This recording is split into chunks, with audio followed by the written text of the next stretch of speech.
Omongan Anda ini menyebabkan murtad. Dan yang setuju omongannya Yakut, murtad massal, saudara-saudara. Berani menghina azan, berani menghina Nabi Muhammad, kita siap pasang dada. Jangan bawa-bawa Rasulullah, jangan bawa-bawa Mbah Hasyim. Kami warga NU, kami adalah pengikut dan santrinya Mbah Hasyim Asy'ari. Menginjak-injak Mbah Hasyim Asy'ari, kami pun sebagai perempuan Nadiyat Muslimat pun akan pasang badan untuk apa? Menghadapi mereka-mereka yang menghina ulama. Bisa nggak kemudian volume ngomong itu Anda itu diatur gitu loh? Bisa nggak? Saya pun akan melawan kalau memang ada orang yang menghina azan dan menghina Nabi Muhammad.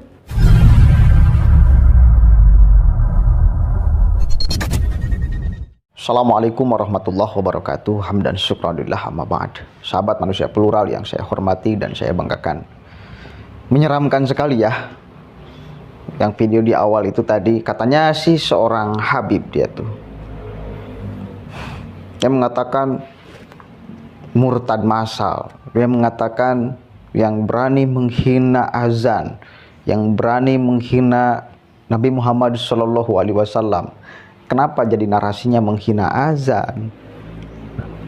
Kenapa jadi narasinya kemudian menghina Kanjeng Nabi Muhammad SAW? Bahkan tuduhannya yang sepakat terhadap ucapan Menagyakut itu adalah murtad massal, menyebabkan murtad. Ini kebablasan sih. Ini sangat kebablasan sekali. Ini saya nggak paham orang-orang seperti ini.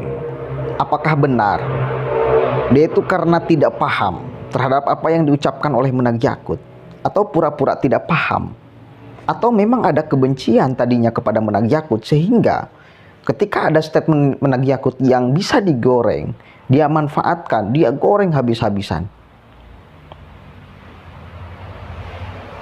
Habib katanya, serem ya, ini serem banget. Diamuk oleh emak-emak Banyumas tuh. Artinya apa? Bahwa saya melihatnya banyak orang yang offset di dalam menanggapi apa yang diucapkan oleh Menagyakut. Satu kali lagi, untuk mengkritik ya monggo, itu adalah hak setiap warga negara. Apalagi Gus Yakut itu posisinya sebagai Menteri Agama. Kalau ada kebijakan yang kurang tepat, silahkan dikritik. Tetapi kalau sudah menuduh ini adalah kemudian pemurtadan massal, ini keterlaluan. Ini giringan opini yang sangat sadis kepada masyarakat. Banyak orang yang memanfaatkan, sengaja dimanfaatkan isu ini, gelombang ini, untuk menghajar Menagyakut. Kelihatan sekali di dia cara ngomongnya, cara bicaranya di depan podium dengan muka mimik yang sangat menyeramkan. Ya, teriak-teriak di depan jamaahnya, mengatakan murtad massal. Ini jelas Habib itu sangat tidak kontrol. Itu emosi itu. Saya nggak melihat hub di sana, nggak melihat cinta di sana, nggak. Melihatnya emosi aja. Melihatnya itu amarah aja. Pertanyaannya, kenapa bisa menjadi amarah? Kenapa bisa menjadi amarah yang hadir? Coba kalau kemudian memang tidak sepakat dikritik, mengkritik dengan baik. Mengkritik dengan baik bisa kan? Bisa kan ngomong dengan baik-baik gitu loh. Kan bisa mungkin. Pak Menteri Agama misal, apa sih maksud Anda? Orang banyak salah paham terhadap analogi yang Anda ucapkan. Ya, bisa nggak kemudian menggunakan akal sehat untuk bertanya sesuatu yang sehat?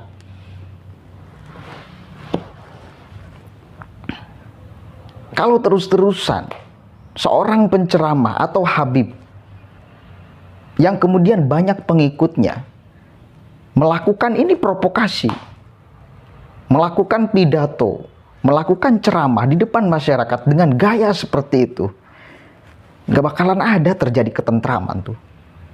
Nggak bakalan ada. Enggak bakalan ada. Semua daripada kita itu saling tuduh dan menuduh.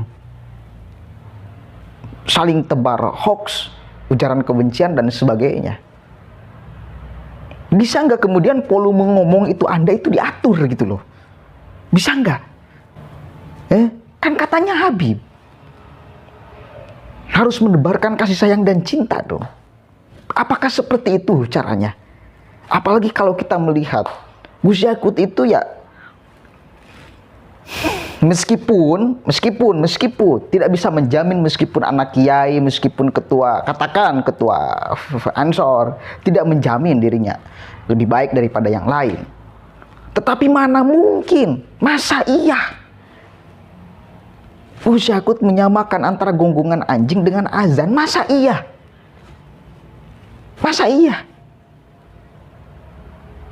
Saya yakin gak bermaksud seperti itu kok. Dan saya yakin Anda juga akan memahaminya. Gak mungkin orang menyamakan, apalagi orang Islam, apalagi Menteri Agama, apalagi Gus Yakut menyamakan antara azan dengan gonggongan anjing.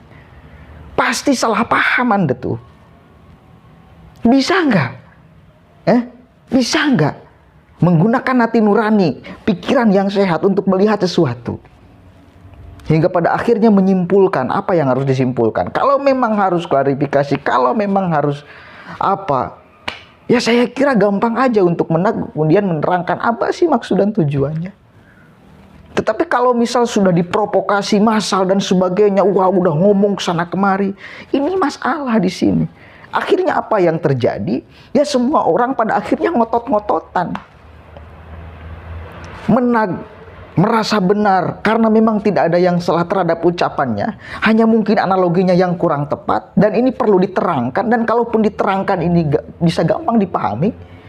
Begitupun orang yang salah paham terhadap ucapan Menag, itu kemudian menunda diri nafsunya, menunda diri kemudian pikiran kotornya di dalam menuduh Menag, hingga pada akhirnya berujung kepada kesimpulan semua orang memahami apa sih maksud dan tujuannya. Bisa nggak? Nah sekarang itu sudah kadung banyak orang yang terlalu lantang berbicara tanpa melihat konteks, apalagi tanpa melihat teks yang diucapkan oleh Menag Yakut. Disalahpahami, disalahartikan, digoreng sana sini, hingga pada akhirnya tidak akan terjadi kedamaian. Orang semuanya kemudian gaduh di sini. Kenapa ini bisa terjadi? Bisa nggak seperti itu? Bisa nggak? Apalagi yang namanya Habib loh. Kan itu harus bertanggung jawab terhadap gelar kehabiban. Sehingga untuk menyelesaikan persoalan apapun itu harus memakai cinta dan kasih sayang. Kan itu esensi Habib tuh, yang saya tahu. Dan mungkin kemudian orang juga akan memahaminya bahwa Habib ya memang seperti itu. Kalau memang Habib itu berantakan, ngomongnya ngawur dan sebagainya, apakah layak disebut Habib? Apakah pantas disebut Habib? Melihat persoalan kemudian diselesaikan dengan emosi, diselesaikan dengan tuduhan dan sebagainya, apakah itu? Jangan sampai menjadi marwah Habib itu hilang. Karena kecerdasan masyarakat melihat statementnya seperti itu. Tuduhannya sangat membabi buta. Sangat membabi buta. Nah, ini kan menggoreng. Ini menggoreng, si Habib ini menggoreng sekali. Menghina azan. Siapa yang menghina azan, Bib? Siapa yang menghina azan, Bib? Menghina Nabi Muhammad. Siapa yang menghina Nabi Muhammad? Kita akan lawan yang menghina Nabi Muhammad dan menghina azan. Saya pun akan melawan kalau memang ada orang yang menghina azan dan menghina Nabi Muhammad. Tetapi kalau misal karena kesalahpahaman, ya tentu kan kemudian apa alasan saya untuk mengatakan bahwa ini adalah penghinaan azan, bahwa ini penghinaan kepada Nabi Muhammad. Terlalu jauh.